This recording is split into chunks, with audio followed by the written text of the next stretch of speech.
أهلا وسهلا فيكم متابعيني على قناتي بوصفة جديدة. بتمنى تكونوا جميعا بخير وانتم عم تشوفوا فيديو اليوم. وصفتنا اليوم هي وصفة من أشهر المعجنات وهي معجنات السبانخ، وممكن نحضر السلق بهيدي الطريقة. لنعمل عجينة ناجحة بتناسب جميع المعجنات خصوصا فطائر السبانخ أو السلق رح نحتاج 4 أكواب من الطحين. من بعدها رح نضيف عليهم 3 ملاعق كبار من اللبن. صدقوني استعمال اللبن الرايب بدل الحليب بخلي العجينة كتير طرية. حط عليهم معلقتين كبار من السكر، ملعقة ونصف من خميرة المعجنات، ورشة ملح، وعندي تقريبا نصف كوب ل3/4 كوب من الزيت النباتي. الربع بنضيفه بالتدريج. بالنسبة للمياه أكيد مياه فاترة ساخنة شوي بنضيفها بالتدريج. أنا تقريبا أخذ معي هون تقريبا كوبين من المي. بضيف المي بالتدريج. أول شي بعجن بالملعقة، بعدين بحط على إيدي شوية زيت وبلش أعجن، وبنضيف رشات طحين أو زيت لحتى نحصل على القوام اللي بدنا إياه نحن للعجينة. ما رح تكون العجينة كتير سائلة أو رخوة شوي، رح تكون شديدة شوي كرمال عجينة السبانخ هتكون هيك. متابعين إن كنتم أول مرة بتشوفوا القناة فياريت تضغطوا زر الإعجاب وتشتركوا بالقناة وتفعلوا زر الجرس. بنهاية الفيديو اعطوا رأيكم بالتعليقات. هلأ رح نشوف القوام النهائي للعجينة، وبس نخلص من تشكيل العجينة وعجنها كثير منيح رح نحط على ايدينا شوية مي أو زيت. رح ندهن وجه العجينة ونعمله بهيدي الطريقة ونغطيها ونتركها بمحل دافي لحتى تختمر. تقريبا بتاخد معنا من نصف ساعة ل3/4 ساعة لحتى تختمر معنا العجينة. ومن بعد ما اختمرت عنا العجينة رح نحط على ايدينا شوية زيت ونشكلها كرات بهيدي الطريقة حسب حجم الفطائر اللي حابين تعملوها. حنحط تحت منهم طحين كرمال ما يلزقوا معنا على الأرض.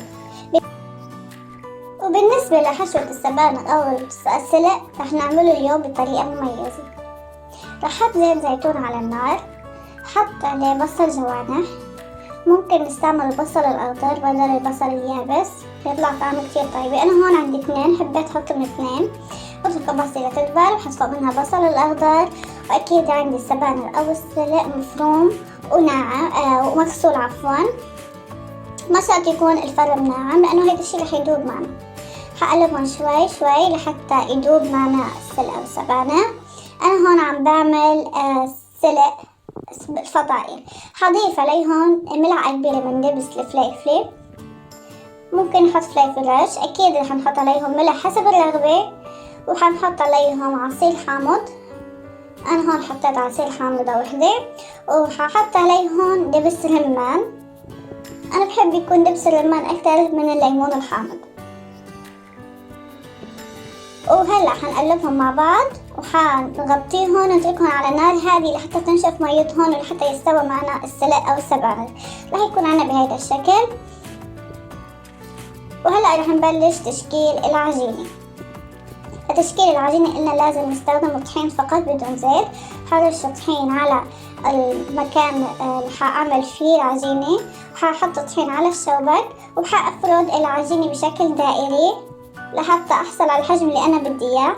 سماكة العجينة ما لازم تكون كتير سميكة ولا كتير رقيقة. ححط الحشوة بمنتصف الدائرة اللي شكلتها أنا وأفردها. حشكلها بإيدي أو بأصابع بهيدي الطريقة.